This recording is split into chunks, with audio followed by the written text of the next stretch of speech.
ನಮಸ್ಕಾರ, ರಿವ್ಯೂ ಚಾನಲ್ಗೆ ಸ್ವಾಗತ. ನಾನು ಸೌಖ್ಯ ಗಾಂವ್ಕರ್. ಕೈಪಾಳ್ಯದಲ್ಲಿ ಇಡಿ ಟೆನ್ಷನ್, ಈ ಕಡೆ ಮೂಡಾ ಟೆನ್ಷನ್, ವಾಲ್ಮೀಕಿ ಹಗರಣದ ಸ್ಕ್ಯಾಮ್ ಎಲ್ಲ ಉಸಿರುಗಟ್ಟಿಸ್ತಿರೋ ಹೊತ್ತಲ್ಲಿ ಮಹತ್ವದ ಬೆಳವಣಿಗೆ.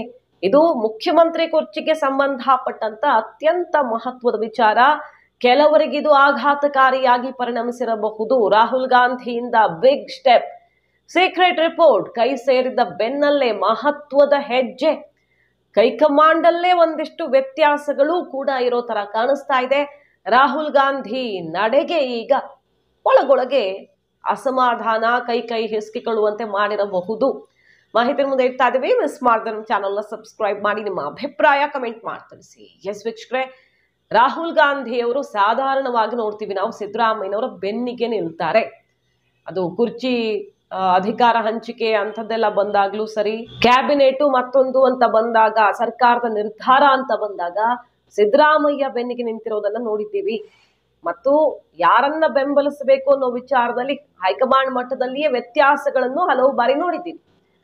ಈ ಸಲ ಸಣ್ಣ ವಿಚಾರ ಅಲ್ಲ ಇದು. ವಾಲ್ಮೀಕಿ ಹಗರಣದ ಕೇಸು ಲೋಕಸಭೆಯಲ್ಲಿ ಕೈಪಾಳ್ಯಕ್ಕೆ ಮುಜುಗರ ತಂದಿಡ್ತಾ ಇದೆ. ಅದನ್ನ ಪದೇ ಪದೇ NDA ಸದಸ್ಯರು ಪ್ರಸ್ತಾಪ ಮಾಡ್ತಿದ್ದಾರೆ. ಮೂಡಾ ಹಗರಣ ಬೇರೆ ಡೈರೆಕ್ಟ್ ಆಗಿ ಮುಖ್ಯಮಂತ್ರಿಗಳನ್ನೇ ಟಾರ್ಗೆಟ್ ಮಾಡ್ಕೊಂಡು ಈಗ ರಾಜ್ಯಪಾಲರು ಪ್ರಾಸಿಕ್ಯೂಷನ್ಗೆ ಅನುಮತಿ ಕೊಡುವ ತನಕ ಬೆಳವಣಿಗೆಗಳಾಗ್ತಿವೆ. ಈ ಹೊತ್ತಲ್ಲಿ ಅಷ್ಟು ಸಲೀಸಾಗಿ ತಗೊಳಕ್ಕಾಗಲ್ಲ. ಒಂದು ಸರ್ಕಾರದ ಭವಿಷ್ಯದ ಪ್ರಶ್ನೆ ಮತ್ತು ಪಕ್ಷದ ಗೌರವದ ಪ್ರಶ್ನೆ ಎಲ್ಲ ಇರೋದ್ರಿಂದ, ಕಾರ್ಯಕರ್ತರ ಹಿತವನ್ನು ಕಾಯ್ಬೇಕಾಗಿರೋದ್ರಿಂದ ತುಂಬಾ ಅಳೆದು ತೂಗಿ ನಿರ್ಧಾರ ತಗೊಳ್ಬೇಕು. ಡೆಲ್ಲಿಗೆ ಹೋಗಿದ್ರು ಸಿದ್ದರಾಮಯ್ಯನವರು, ಎಲ್ಲಾ ಕಡೆಯಿಂದನೂ ವಿವರಣೆ ಹೋಯ್ತು. ಅವರದ್ದೇ ಆದಂತಹ ರಿಪೋರ್ಟ್ ಅನ್ನ ಹೈಕಮಾಂಡ್ ತರಿಸ್ಕೊಂಡಿರುತ್ತೆ. ಸಿದ್ದರಾಮಯ್ಯನವರು ರಾಹುಲ್ ಗಾಂಧಿ ಅವರ ಬಳಿ ಹೇಳ್ಕೊಂಡ ವಿಚಾರ ಒಂದೇ, ಬಿಜೆಪಿಯವರು ದ್ವೇಷದ ರಾಜಕಾರಣ ಮಾಡ್ತಿದ್ದಾರೆ, ಹೇಗೆ ರಾಷ್ಟ್ರ ಮಟ್ಟದಲ್ಲಿ ಬಿಜೆಪಿಯೇತರ ಸರ್ಕಾರಗಳನ್ನ ಅಸ್ಥಿರಗೊಳಿಸೋ ಪ್ರಯತ್ನ ನಡೆಯುತ್ತೋ ಅದೇ ರೀತಿ ಆಗ್ತಿದೆ ಅಂತ ಹೇಳ್ತಾರೆ. ಅಷ್ಟೇ ಅಲ್ಲ, ಇಲ್ಲಿ ಇಂಪಾರ್ಟೆಂಟ್ ಇರೋದೇ ನಮ್ಮವರೇ ನಮಗ ಒಳೆ ಇಟ್ಕೊಡ್ತಿದ್ದಾರೆ, ಸ್ವಪಕ್ಷೀಯರೇ ಸಮಸ್ಯೆಯನ್ನ ತಂದಿಡ್ತಿದ್ದಾರೆ, ಸ್ವಪಕ್ಷೀಯರ ಪ್ರಯತ್ನವೂ ಕೂಡ ಇದೆ ಅಂತ ರಿಪೋರ್ಟ್ ಅನ್ನ ಕೊಟ್ಟು ಬಂದ್ರು. ಈ ರಿಪೋರ್ಟ್ ರಾಹುಲ್ ಗಾಂಧಿ ಕೈ ಸೇರ್ತಾ ಇದ್ದ ಹಾಗೆ ಮಹತ್ವದ ನಿರ್ಧಾರವೊಂದನ್ನು ಕೈಗೊಂಡಿದ್ದಾರೆ. ಏನಪ್ಪಾ ಅಂತ ಕೇಳಿದ್ರೆ, ಸಿದ್ದರಾಮಯ್ಯ ಬೆನ್ನಿಗೆ ಗಟ್ಟಿಯಾಗಿ ನಿಲ್ಲೋದು.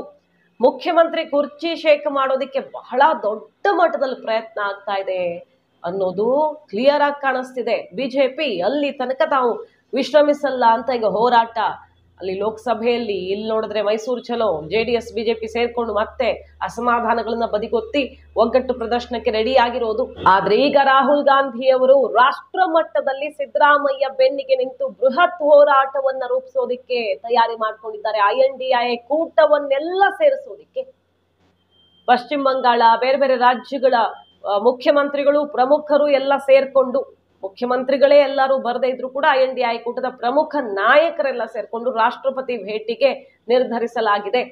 ಅಂಥದ್ದೊಂದು ತೀರ್ಮಾನವನ್ನ INDA ಕೂಟದ ಇತರ ಪಕ್ಷಗಳ ನಾಯಕರನ್ನ ವಿಶ್ವಾಸಕ್ಕೆ ತಗೊಂಡು ರಾಹುಲ್ ಗಾಂಧಿ ಅವರು ಮಾಡಿದ್ದಾರೆ. ಈ ರೀತಿ ED CBI ದುರ್ಬಳಕೆಯನ್ನ ಮಾಡ್ಕೊಳ್ತಿರೋದ್ರ ಜೊತೆಗೆ ರಾಜಭವನವನ್ನು ಕೂಡ, ರಾಜ್ಯಪಾಲರನ್ನು ಕೂಡ ತಮಗೆ ಬೇಕಾದಂತೆ ಆಡಿಸ್ತಿದ್ದಾರೆ. ದ್ವೇಷ ರಾಜಕಾರಣ ಮಾಡಿ ಬೇಕಂತಲೇ ಚುನಾಯಿತ ಸರ್ಕಾರಗಳಿಗೆ ಸಮಸ್ಯೆ ತಂದಿಡ್ತಿದ್ದಾರೆ ಅಂತ ರಾಷ್ಟ್ರಪತಿಗಳಿಗೆ ಎಲ್ಲ ಪಕ್ಷಗಳ ಸಮೇತ ದೂರು ಕೊಡೋದು ಮತ್ತು ಬೃಹತ್ ಪ್ರತಿಭಟನೆಯನ್ನ ನಡೆಸೋದು.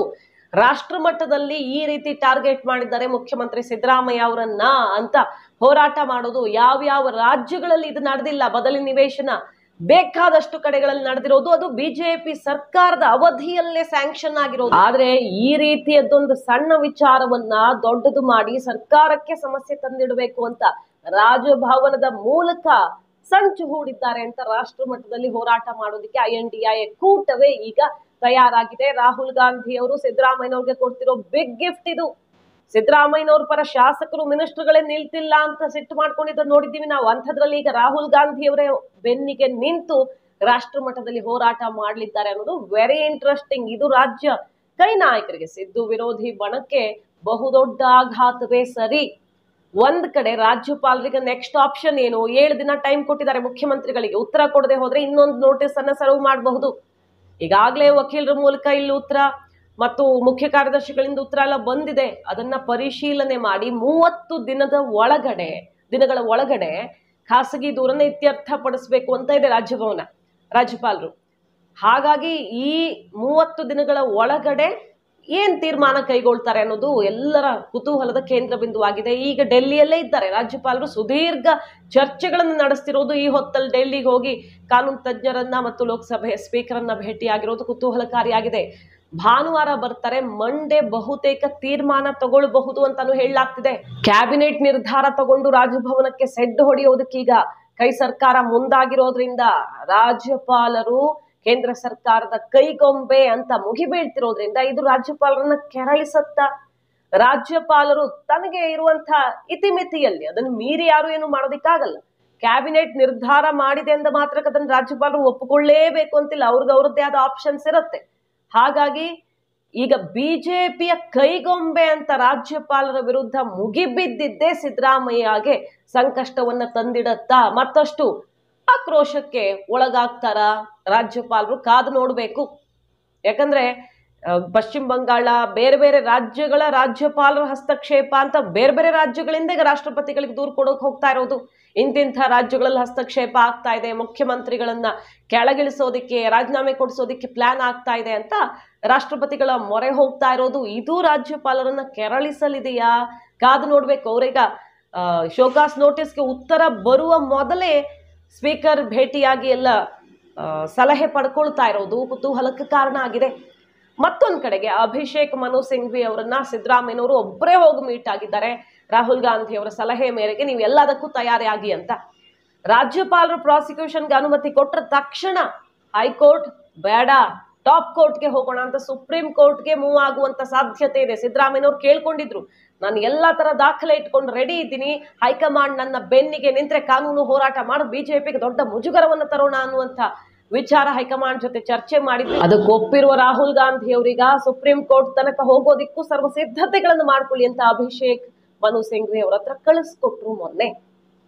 ಈಗ ಮಂಡೇ ಭಾನುವಾರ ಬರ್ತಾರೆ. ಭಾನುವಾರ ಸೋಮವಾರದಷ್ಟೊತ್ತಿಗೆ ರಾಜ್ಯ ರಾಜಕಾರಣದಲ್ಲಿ ಬಹುದೊಡ್ಡ ತಿರುವೊಂದು ಸಿಗಲಿದೆಯಾ? ಕಾದ್ ನೋಡ್ಬೇಕು. ಖಾಸಗಿ ಯಾರು ದೂರು ಕೊಟ್ಟಿರ್ತಾರೋ ಅವರ ಸ್ಟೇಟ್ಮೆಂಟ್ ಅನ್ನು ಪಡ್ಕೊಳ್ತಾರೆ. ಈ ಖಾಸಗಿ ದೂರುದಾರರಾಗಿರುವಂತಹ ಟಿ.ಜಿ. ಅಬ್ರಾಹಂ ಅವರು ಇವತ್ತು ಮುಖ್ಯ ಕಾರ್ಯದರ್ಶಿಗಳ ಭೇಟಿಗೆ ಹೋಗ್ತಾ ಇದ್ದಾರೆ.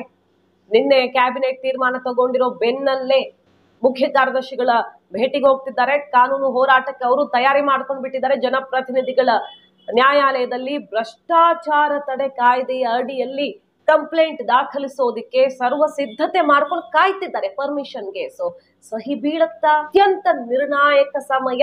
ಹೈಕಮಾಂಡ್ ಸಿದ್ದರಾಮಯ್ಯನವರ ಬೆನ್ನಿಗೆ ಗಟ್ಟಿಯಾಗಿ ನಿಲ್ತಾ ಇದೆ. ಬೇರೆಯವರು ಬಹಳಷ್ಟು ಜನ ಅಂದುಕೊಂಡಿದ್ರೇನೋ ಸಿದ್ದರಾಮಯ್ಯನವರು ಎಲ್ಲರಿಂದ ತಿರಸ್ಕೃತರಾಗಿ ಬಿಡ್ತಾರೆ ಅಂತ. ಆದ್ರೆ ಈಗ ಸಿದ್ದರಾಮಯ್ಯನವರಿಗೆ ಹೈಕಮಾಂಡ್ ಬಲ ಕೊಡ್ತಾ ಇದೆ ಅನ್ನೋದು ಮಹತ್ವದ ಬೆಳವಣಿಗೆ ಕೈಪಾಳ್ಯದಲ್ಲಿ ನೋಡೋಣ. ಮಾಹಿತಿ ನಿಮ್ಗೆ ಇಷ್ಟ ಆಗಿದ್ರೆ ಮಿಸ್ ಮಾಡಿದ್ರೆ ನಮ್ಮ ಚಾನಲ್ನ ಸಬ್ಸ್ಕ್ರೈಬ್ ಮಾಡಿ, ನಿಮ್ಮ ಅಭಿಪ್ರಾಯ ಕಮೆಂಟ್ ಮಾಡಿ ತಿಳಿಸಿ. Thank you.